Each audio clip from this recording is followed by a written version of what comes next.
Bismillahirrahmanirrahim. Assalamualaikum warahmatullahi wabarakatuh. Innal hamdalillah nahmaduhu wa nasta'inuhu wa nastaghfiruh wa na'udzu billahi min shururi anfusina wa sayyiati a'malina. May yahdihillahu fala mudilla lahu wa may yudlilhu fala hadiya lahu. Asyhadu an la ilaha illallah wa asyhadu anna Muhammadan 'abduhu wa rasuluhu la nabiyya ba'da, amma ba'd. Sahabat yang insyaallah dirahmati dan dimuliakan oleh Allah Subhanahu wa taala. Senantiasalah kita bersyukur kepada Allah Subhanahu wa taala atas segala nikmat yang diberikan kepada kita yang begitu banyak setiap saat. Kata Allah Subhanahu wa taala dalam Al-Qur'an, "Wa in ta'uddu ni'matallahi la tahsuha." Jika sekiranya kalian menghitung nikmat Allah Subhanahu wa taala, maka kalian tidak akan mampu menghitungnya. Nikmat yang Allah Subhanahu wa taala berikan kepada kita setiap saat begitu banyak sampai-sampai kita tidak akan mampu menghitungnya. Dan Allah Subhanahu wa taala memerintahkan kepada kita untuk senantiasa mensyukuri nikmat yang Allah Subhanahu wa taala berikan kepada kita. Dan ketika kita mensyukuri nikmat Allah Subhanahu wa taala, maka Allah Subhanahu wa taala akan menambahkan nikmatnya kepada kita sebagaimana yang dijelaskan dalam Al-Qur'an, "La in syakartum la'azidannakum wala in kafartum inna 'adzabi lasyadid." Jika sekiranya kalian mensyukuri nikmat Allah Subhanahu wa taala, maka Allah Subhanahu wa taala akan menambahkan nikmatnya kepada kita. Namun ketahuilah, jika kita kufur ataupun ingkar terhadap nikmat yang Allah Subhanahu wa taala berikan kepada kita, maka ketahuilah bahwasanya azab Allah sangatlah pedih. Selanjutnya salam dan salawat untuk Nabi kita tercinta Muhammad SAW, manusia terbaik yang pernah Allah Subhanahu wa taala ciptakan di permukaan bumi ini.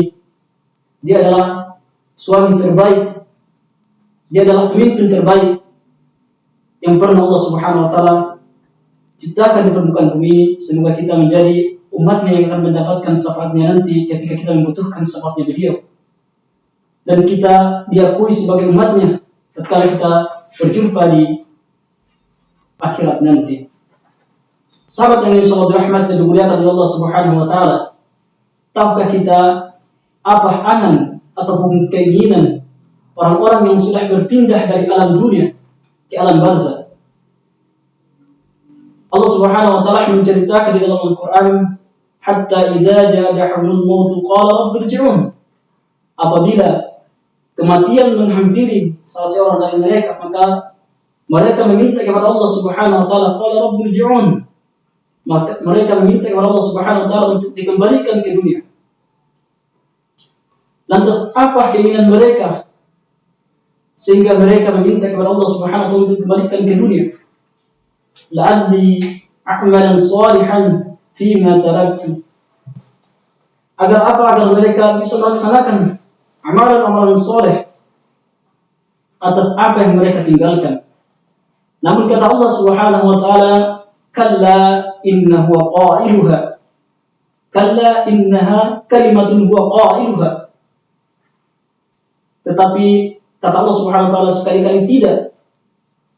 Wa min waraihim barzakhun ila yaumi yub'atsun.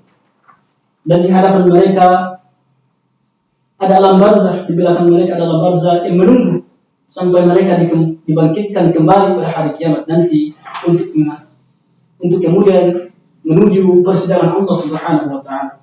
Inilah angan dan keinginan orang-orang yang sudah meninggal dunia, orang yang sudah berpisah dari alam dunia ke alam barzakh. Mereka menginginkan kepada Allah Subhanahu wa taala, meminta kepada Allah Subhanahu wa taala untuk dikembalikan ke dunia agar bisa melaksanakan amalan-amalan soleh, bukan untuk berjumpa dengan istri dan anak-anaknya ataupun keluarganya, bukan untuk kembali ke dunia untuk mencicipi kenikmatan-kenikmatan dunia yang mereka tinggalkan, tetapi mereka minta kepada Allah Subhanahu wa taala untuk dikembalikan ke dunia agar bisa melaksanakan amalan-amalan soleh. Itulah angan orang yang sudah meninggal. Untuk itu senantiasalah kita bersyukur kepada Allah Subhanahu wa taala dan memanfaatkan kesempatan yang Allah Subhanahu wa taala berikan kepada kita nikmat umur yang panjang dan kesempatan, nikmat harta yang dititipkan kepada kita untuk kita gunakan dengan semaksimal mungkin untuk melaksanakan amalan-amalan soleh yang sampai kita menjadi orang yang celaka ataupun menyesal ketika kita berjumpa dengan Allah Subhanahu wa taala. Allah Subhanahu wa taala menjelaskan di dalam Al-Qur'an, wal 'asr innal insana lafi khusr illa alladziina aamanu wa 'amilus shalihati wa tawashaw bil haqqi wa tawashaw bis sabr. Allah Subhanahu wa taala mengabarkan kepada kita bahwasanya sesungguhnya manusia itu benar-benar berada dalam kerugian kecuali orang yang beriman kepada Allah Subhanahu wa taala dan mengerjakan amalan soleh dan mereka saling menasihati dalam kebaikan dan ketakwaan kepada Allah Subhanahu wa taala dan mereka bersabar di dalamnya. Inilah orang-orang yang tidak merugi ketika akan berjumpa dengan Allah Subhanahu wa taala, yakni mereka yang beriman kepada Allah Subhanahu wa taala dan mengerjakan amalan soleh dan mereka saling menasihati dalam ketaatan kepada Allah Subhanahu wa taala dan bersabar di dalamnya. Semoga kita menjadi orang yang tidak merugi. Hendaknya kita memanfaatkan kesempatan yang Allah Subhanahu wa taala berikan ini sebelum kesempatan itu dicabut oleh Allah Subhanahu wa taala. Nabi sallallahu alaihi wasallam bersabda, "Aktsiru dzikra hadhil ladat yakni al-maut." Perbanyaklah oleh kalian mengingat pemutus kelezatan yakni kematian. Apa yang diputus oleh kematian? Nikmat apa yang diputus oleh kematian? Apakah nikmat makan dan minum?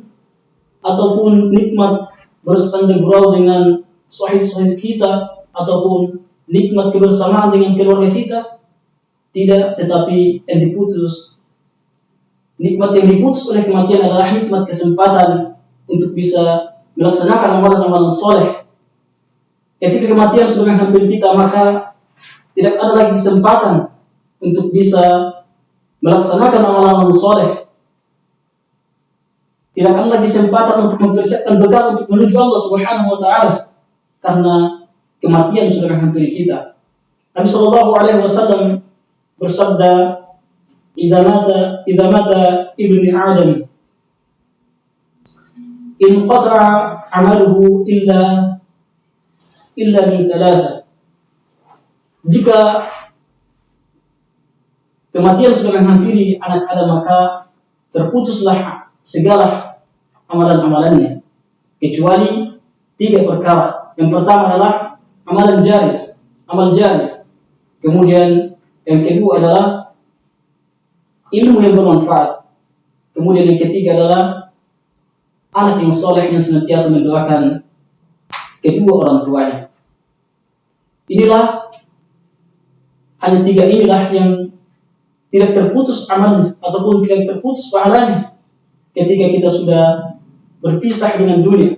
Ketika kita selama hidup kita pernah melaksanakan amal jariah, kita pernah membangun masjid ataupun memberikan santunan kepada anak yatim ataupun memfasilitasi manusia untuk menuntut ilmu agama, maka insya Allah kita akan senantiasa mendapatkan pahalanya walaupun kita sudah meninggal dunia. Kemudian yang kedua adalah ilmu yang bermanfaat. Ketika selama hidup kita pernah mengajarkan manusia walaupun 1 ayat ataupun 1 huruf, dan dengannya itu mereka bisa mengenal Allah Subhanahu wa taala, maka insyaallah kita akan senantiasa mendapatkan pahala walaupun kita sudah berpisah dengan dunia. Kemudian yang ketiga adalah amal, adalah anak yang soleh yang senantiasa mendoakan orang tuanya. Sahabat yang insyaallah dirahmati dan dimuliakan oleh Allah Subhanahu wa taala, senantiasalah kita mengingat bahwasanya kita akan berpisah dengan dunia ini. Berbanyaklah mempersiapkan untuk menghadap Allah Subhanahu wa taala, berbanyaklah bekal kita untuk menghadap Allah Subhanahu wa taala. Selagi masih kesempatan diberikan kepada kita, maka hendaknya kita memanfaatkan dengan sebaik-baiknya untuk melaksanakan amalan-amalan soleh. Senantiasalah kita memperbanyak bekal kita untuk menghadap Allah Subhanahu wa taala. Kata Nabi sallallahu alaihi wasallam, ada dua nikmat yang senantiasa manusia tertipu di dalamnya. Ni'matani makunun fihima kathirun minan nas, as-sihhatu wal faragh. Ada dua nikmat kata Nabi SAW yang senantiasa manusia tertipu di dalamnya, yakni kesehatan dan waktu luang.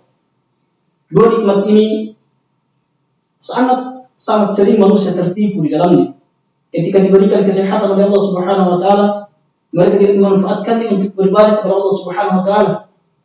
Mereka justru lalai dan jauh dari Allah Subhanahu wa taala ketika diberikan waktu yang luang, bukannya menuntut agama, menuntut ilmu agama untuk bisa mengenal Allah Subhanahu wa taala, untuk bisa beribadah dengan benar kepada Allah Subhanahu wa taala, namun ia lalai.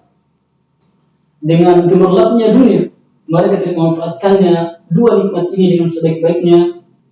Sahabat yang dirahmati dan dimuliakan oleh Allah Subhanahu wa taala, ketahuilah bahwa sesungguhnya kesempatan yang diberikan oleh Allah Subhanahu wa taala kepada kita hanya sekali. Kehidupan hanya sekali yang diberikan kepada manusia. Kesempatan tidak akan datang dua kali kepada kita, maka manfaatkanlah dengan sebaik-baiknya untuk senantiasa mengerjakan amalan-amalan soleh, agar kita tidak menjadi manusia yang merugi ketika kita berjumpa dengan Allah Subhanahu wa taala, sebagaimana yang kita bacakan di awal tadi, bahwasanya ketika manusia sudah berpisah dari dunia untuk menuju alam barzah, maka mereka meminta kepada Allah Subhanahu wa taala untuk dikembalikan ke dunia agar bisa melaksanakan amalan-amalan soleh. Semoga kita menjadi orang-orang yang tidak merugi, dan kita menjadi manusia yang mampu memanfaatkan kesempatan yang diberikan oleh Allah Subhanahu wa taala untuk melaksanakan amalan-amalan soleh, mempersiapkan bekal untuk menuju kehidupan yang sesungguhnya, yakni akhirat. Semoga kita menjadi manusia yang akan dimasukkan ke dalam surga Allah Subhanahu wa taala. Semoga yang singkat ini bermanfaat untuk saya dan kepada sahabat sekalian. Subhanakallahumma wa bihamdik, asyhadu an la ilaha illa anta, astaghfiruka wa atubu ilaik. Assalamualaikum warahmatullahi wabarakatuh.